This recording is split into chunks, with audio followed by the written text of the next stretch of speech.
Boston, and I'm meeting them there later today as the Celtics are looking to earn their first trip to the finals since 2010 in Game 6 tonight against Miami. Boston 40-4 all time when leading 3-2 in a best of 7. I want you to hear what Draymond Green said on TNT last night after the Warriors clinched. Go. Who would you like to play?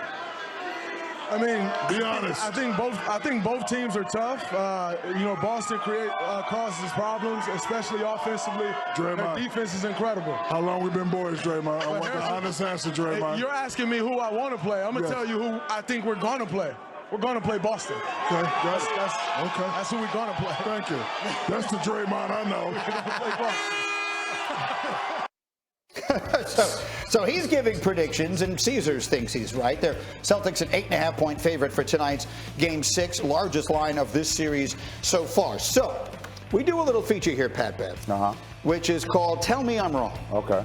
So I'm going to make a statement, and I want to see if you want to tell me that I'm wrong. Because a little birdie whispered in my ear something you said on the radio yesterday. Okay. So I'm going to make the following statement. Not only are the Celtics going to win tonight in advance to the finals, they're going to win 4 more games after that, and they're going to beat Golden State for the NBA championship this year. Pat Bev, tell me I'm wrong. You need to be drug tested. Drug testing? Yes. Why is that? Because you're absolutely wrong. How is that? Because obviously we see Golden State, and we've understand their excellence throughout the last 8 years. Easily could have been 8 championships. Easily. Something wild. So you can't I'm going to just leave it there. You just can't discredit that. No one is discrediting Golden State at all, but I think you're discrediting the Celtics, how good they are defensively.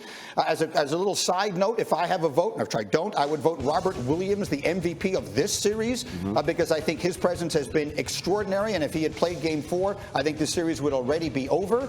I think that we are in this case, you are discrediting how good the Celtics are defensively. You're a defensive specialist, Pat Bev. Man, listen.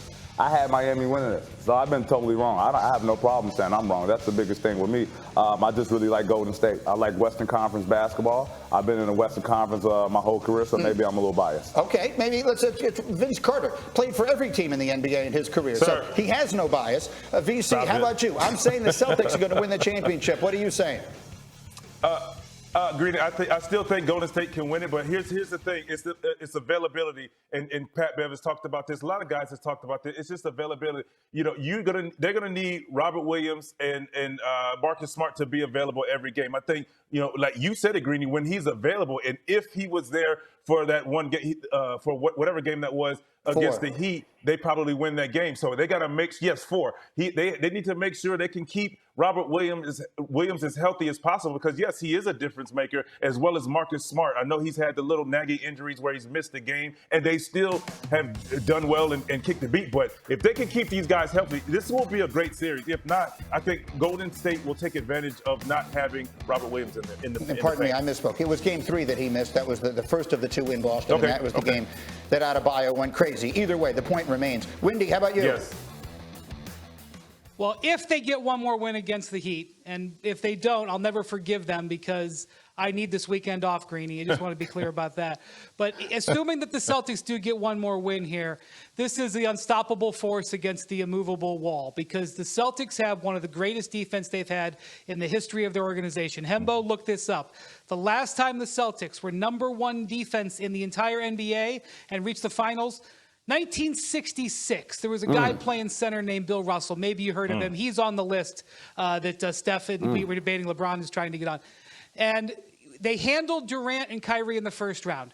They handled Giannis in the second round. This round, the Heat are diminished, and they're having trouble breaking 80 points. I absolutely will tell you how wonderful it is to watch the Warriors' nonstop moving, nonstop attack offense. You have to give some respect to the beast that this Celtics defense is. One of the reasons the Heat are shooting so bad, they are running their plays. They cannot get open. So in that situation, we'll have the greatest team I've ever seen at getting players open against the greatest floor coverage team I've probably ever seen in the Celtics. That is the match.